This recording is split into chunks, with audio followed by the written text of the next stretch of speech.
इस लेक्चर में हम formulas for the sum find करेंगे। तो हमारे पास सबसे पहला फार्मूला है the sum of n natural numbers. इसका फार्मूला देखते हैं। हमारे पास नेचुरल नंबर्स क्या होते हैं, 1 2 3 अप टू सो ऑन। यानी नेचुरल नंबर्स 1 से स्टार्ट होते हैं। तो क्योंकि हमारे पास फर्स्ट नंबर अगर 1 है, 1 को हम ऐड करते हैं अगर इस तरह से, तो ये लास्ट नंबर भी 1 ही होता है।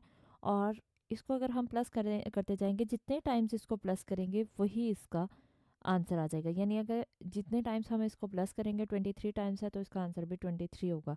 तो इसका मतलब हमने 1 से स्टार्ट किया, n तक अगर हमने इसको प्लस किया तो इसका आंसर कितना आएगा, n आएगा। ये तो हमने 1 के लिए जो हमारे पास प्रूफ है वो हमने देखा कि ये हमारे पास अंडरस्टूड रिजल्ट है।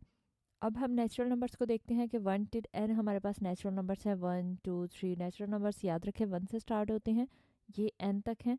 तो हम इसके समीशन में कैसे लिखेंगे इसको, k is equal to 1 to n और k क्या है, यानी ये फर्स्ट वैल्यू पहले हम 1 अप्लाई करेंगे तो यहाँ k की जगह 1 आ जाएगा, फिर 2 करेंगे तो 2 आ जाएगा। और इसका फॉर्मूला क्या होता है, n इंटू n प्लस 1/2। ये इसका समीशन फाइंड करने का फॉर्मूला है। अब हम देखते हैं sum of squares of first n natural numbers. अब हम अगर स्क्वायर ले लेते हैं इनके ऊपर, तो स्क्वायर की फॉर्म में हमारे पास जो फॉर्मूला होता है उसको हम क्या लिखते हैं, क्योंकि हम स्क्वायर का फाइंड कर रहे हैं तो इसके लिए k is equals to 1 to n summation k is equal to 1 to n and k square.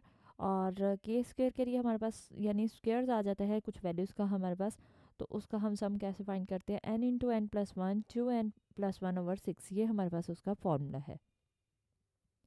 अब हम देखते हैं कि अगर क्यूब में नंबर्स आते हैं हमारे पास, तो sum of cube of first n natural numbers. तो अगर इनका क्यूब आ जाता है, पहले हमने सिंपल नंबर्स देखे, उसके बाद हमने स्क्वायर देखा, और फिर अब हम क्यूब को डिस्कस कर रहे हैं। तो क्यूब के लिए हम k क्यूब लिख देंगे, वही 1 टिल n हम फाइंड कर रहे हैं। तो इसको क्यूब के लिए याद रखें formula n into n plus 1/2 का होल स्क्वायर। क्या फॉर्मूला है, वही नेचुरल नंबर्स का जो फॉर्मूला है उसका होल स्क्वायर ले लें तो हमारे पास क्यूब का फॉर्मूला बन जाता है। तो ये हमने कुछ फार्मूलाज से सम के जो कि हमने डिस्कस कर लिए, और ये बहुत ही इंपॉर्टेंट फार्मूलाज हैं। ये हर जगह पे ही यूज़ हो रहे होते हैं, यानी सम्स फाइंड करते हुए ये इनको हम यूज़ कर रहे होते हैं।